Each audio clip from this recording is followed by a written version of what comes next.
चलिए, तो अभी आपने गाना गाया atomic and ionic radius and lanthanide contraction. Lanthanide contraction भी देखेंगे हम इसमें यहां पर। ओके चलिए, ला से पर नद पम सम ई गण तब डी हु अर तम यब लू लालू। तो न्यूट्रल स्टेट में जो इसका एटॉमिक साइज है, एटॉमिक साइज जो दिया हुआ है, रेडियस जो दिया हुआ है यहां पर, लैंथेनम का कितना है 187, सीरियम 183, 182, 181, 181, 180, 199, 180, 178, 177, 76, 175, 174, 173 डैश। और आयोनिक यानी Ln3+ स्टेट में जब 3 इलेक्ट्रॉन को लॉस कर देता है तो डेफिनेटली साइज क्या होना चाहिए, कम। अपने को पता है ना, न्यूट्रल स्टेट से प्लस वाले का साइज कम होता है, इलेक्ट्रॉन लॉस हो गए ना, और माइनस वाले का साइज बढ़ता है। हाँ यस, 106, 103, 101, 99, 98, 96, 95, 94, 92, 91, 89, 88, 87, 86 डैश। आपको समझ में नहीं आता है? इधर देखो, कितने बार बोलना पड़ता, छोटे बच्चे हैं। तो यहां पर जो है ये आयन का साइज हो गया। तो अब इस पर क्वेश्चन कैसे आते हैं, एक्चुअली आपको पूरे वैल्यूज लर्न नहीं करना है, याद भी नहीं होते। आपको लर्न करना है लैंथेनम का 187, 106 और सीरियम का 183, 183 एंड 103, इतना। दूसरा आपको डायरेक्ट लर्न करना है गैडोलिनियम का, और उसके बाद डायरेक्ट कौन, ल्यूटेशियम दिया नहीं है तो टर्बियम का। ओके, तो एक्चुअली आपको क्वेश्चन आते हैं कि फ्रॉम लैंथेनम टू ल्यूटेशियम कितना कॉन्ट्रैक्शन हुआ, तो 187 माइनस 173।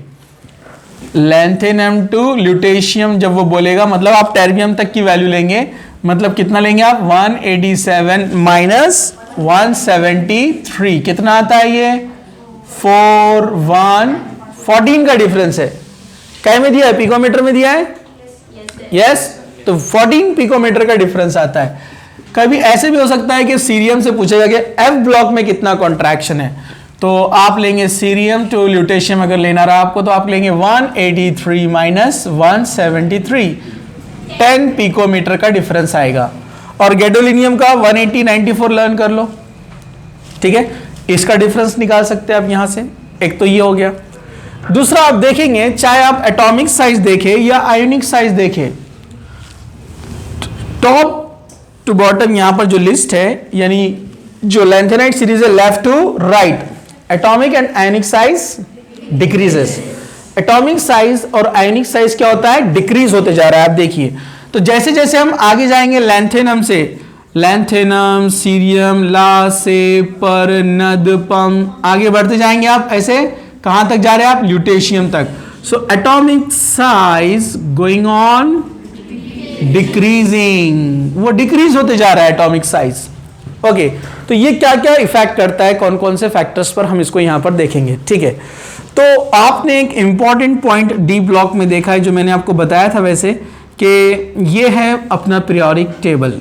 तो ये पीरियोडिक टेबल में आप देखेंगे, ये जो पीरियड नंबर है अपना 1 2 3 4 5 3, ये कौन है? ऊपर वाला 1 होता है ना हाइड्रोजन का, 1 2 3 4 5 6 और ये 7।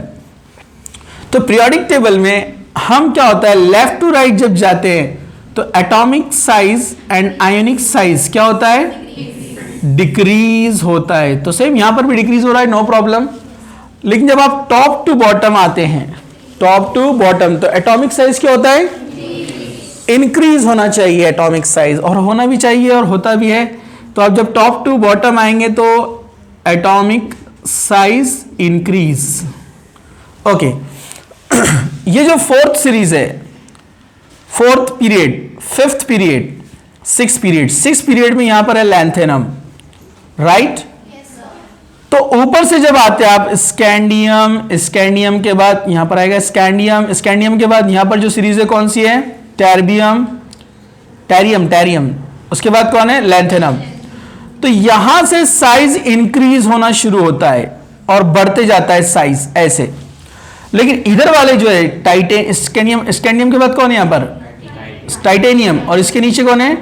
जिरकोनियम, और इसके नीचे यहां पर लैंथेनम सीरीज जब पूरी खत्म होती है, ल्यूटेशियम के बाद कौन आता है? हैफनियम। तो हैफनियम यहां पर है, ठीक है। तो टाइटेनियम से बड़ा होता है क्रोमियम, सॉरी जिरकोनियम, लेकिन जिरकोनियम और हैफनियम का साइज तकरीबन क्या होता है? सेम। तो ये क्यों हुआ?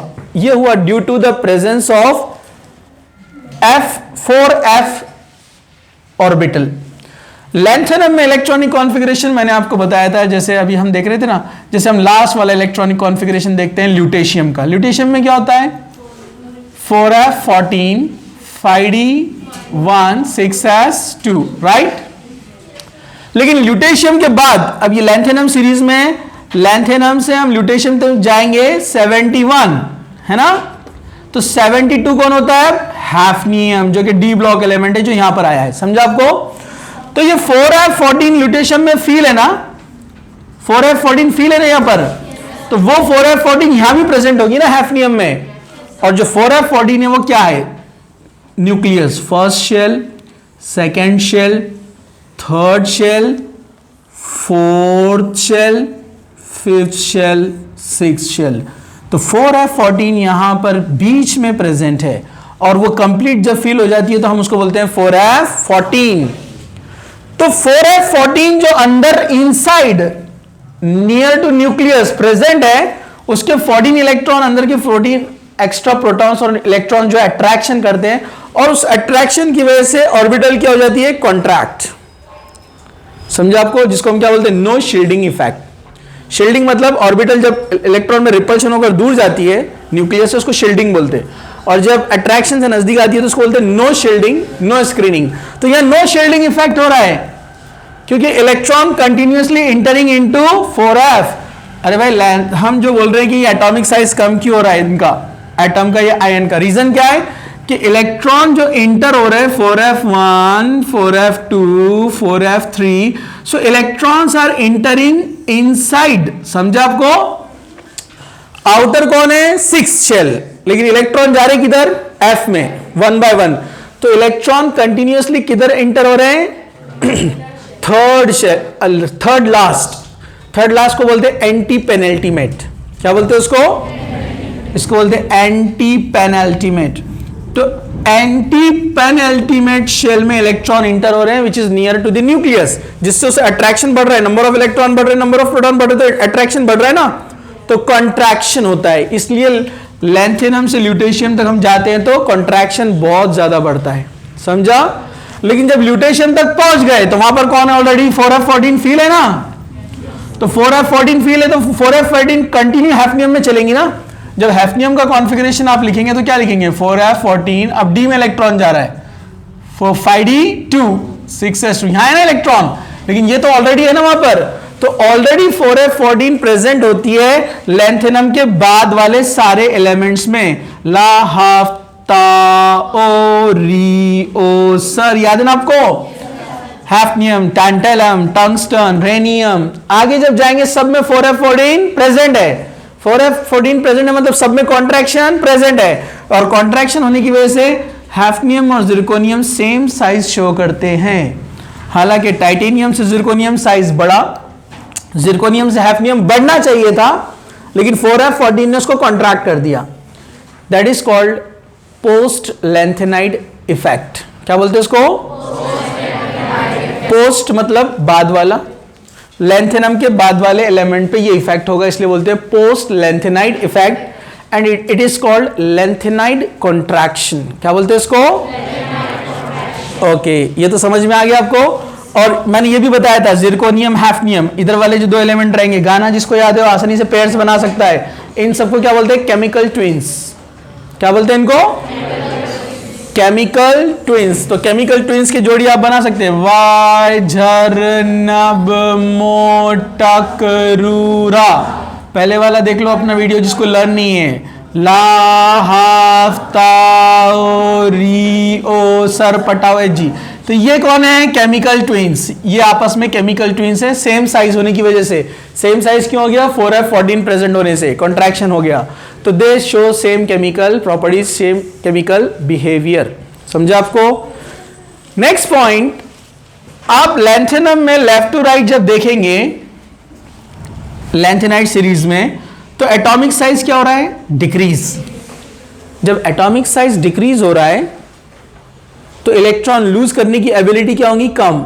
जैसे सोडियम अपना एस ब्लॉक में आसानी से इलेक्ट्रॉन देता है, लेकिन डी वाले आसानी से दे देगा नहीं, तो इसलिए ये वाले आयोनिक बॉन्ड बनाते हैं, मालूम है ना आपको?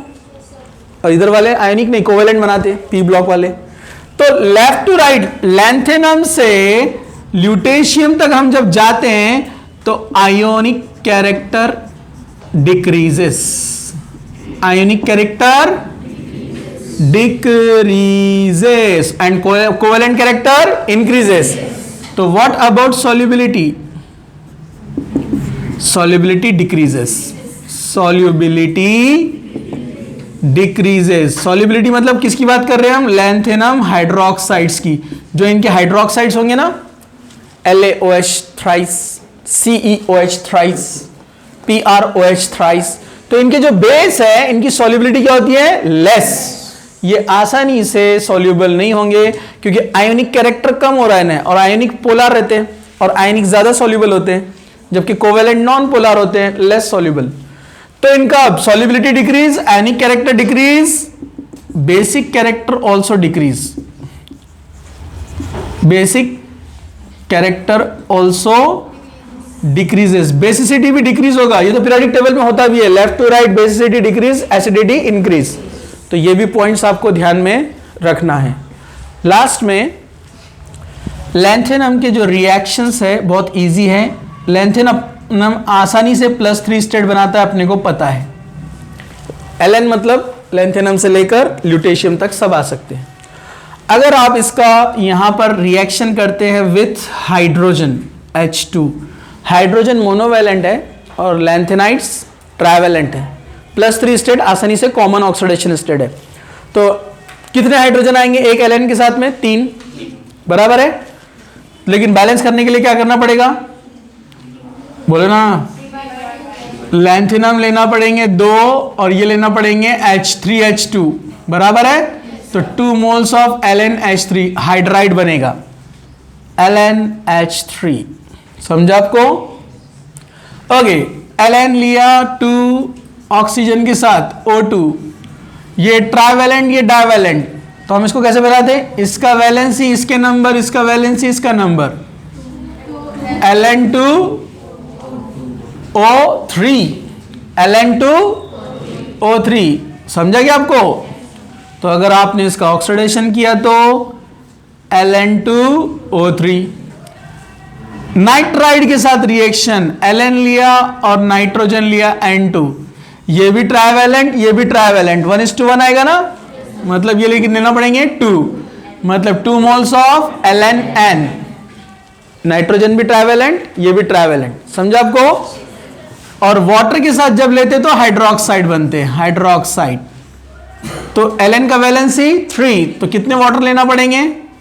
3, तो क्या बनेगा? LnOH थ्राइस प्लस 3 हाइड्रोजन है ना, तो H2 कितने जाएंगे? 3/2 H2। तो वैसे मैं यहां बना रहा था, यहां पर लिख दिया मैंने ठीक है, बता देता हूं, यहां पर भी H2O लिया तो LnOH थ्राइस, और क्या लिया था नाइट्रोजन N2, तो क्या बनाया LnN। ओके, कार्बन, कार्बन लिया तो एक्सेप्शनल रिएक्शन शो करता है ये LnC2, यहाँ +4 स्टेट दिख रहा है ना अपने को, एक्चुअली वो 3 होता है, ठीक है। वैलेंसी वहां पर उसका थोड़ा एबनॉर्मल है, मतलब थोड़ा अलग है, इसको आप याद रखो। कार्बाइड जो रहते हैं LnC2 कार्बाइड्स बनते हैं। सल्फर के साथ